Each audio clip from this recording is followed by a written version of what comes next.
Good morning and welcome to your Farm and Home Show. I'm Kristi and this morning we're visiting with Kelly Burgess. She's the Family and Consumer Sciences Agent in Allen County. Good morning, Kelly. Hi, Kristi. Kelly, recently you have been talking to us about meal kits, and today you are going to give us some food for thought for when and if we purchase those meal kits. Yes, definitely. So we've talked a little bit about what are meal kits and maybe some benefits and drawbacks, but there's lots of other considerations too. So one of them that I wanted to bring up is the packaging. So just when you open your kit, we've mentioned about how you have a tendency to waste less food, but I did want to bring up that there might be a tendency to waste more packaging, because instead of buying a box of something that has 20 servings in it that's all wrapped up, each of those 20 servings is going to be individually wrapped. And so there might be some more plastic waste. And it also might have been shipped from further away as well.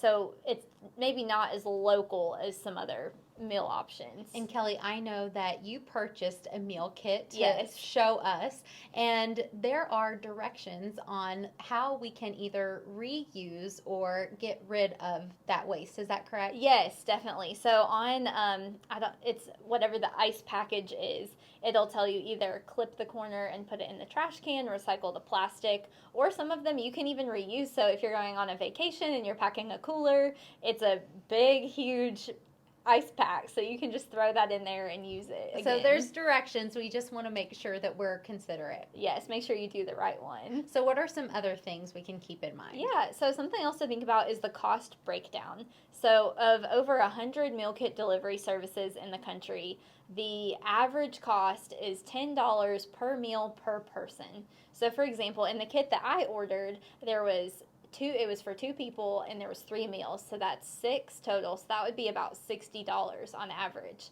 So then where the consumer choice comes in is you have to think about, would I normally spend $60 or would I normally spend less than $60? And that can help you make a wise choice. And Kelly, the great thing about the information you're presenting is that you are really leaving it up to the viewers, the consumer, to make that choice. So for a busy family, this may be a great option. Exactly. So meal kits really capitalize on our values of time saving and convenience.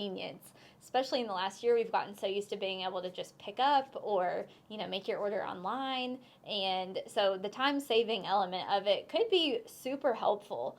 You're cutting out grocery store time.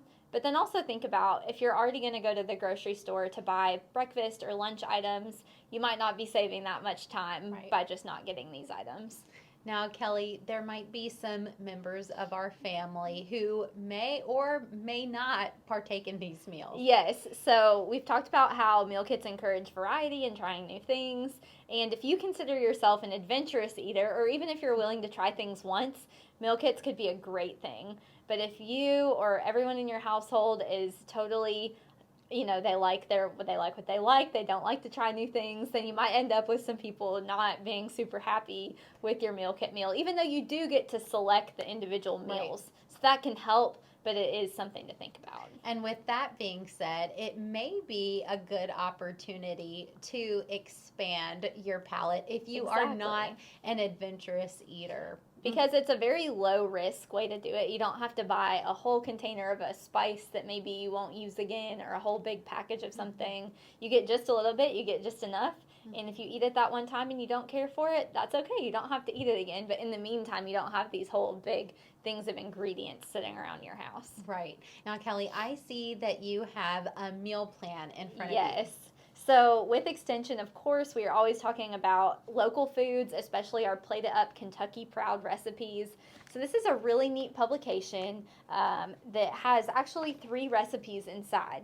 So it's made to be kind of like a meal kit, except you don't get the food with it. But it gives you a grocery list. It tells you your pantry staples, what you can find at a local farmer's market. And so it kind of presents the information in a similar way. And this is available to you at your local Extension office. So if someone is watching and they're interested in this might be a great in-between option between a meal kit but giving them a guide to go to the grocery store. It helps with not having to come up with the ideas because it lays it all out exactly what you need. And then your job is just to go get it and prepare the recipe. Thank you so much for being with us, Kelly. If you are watching and would like to pick up one of our Plated Up Kentucky Proud Meal Plans, be sure to contact your local extension office. Thanks for watching, and we'll see you next time.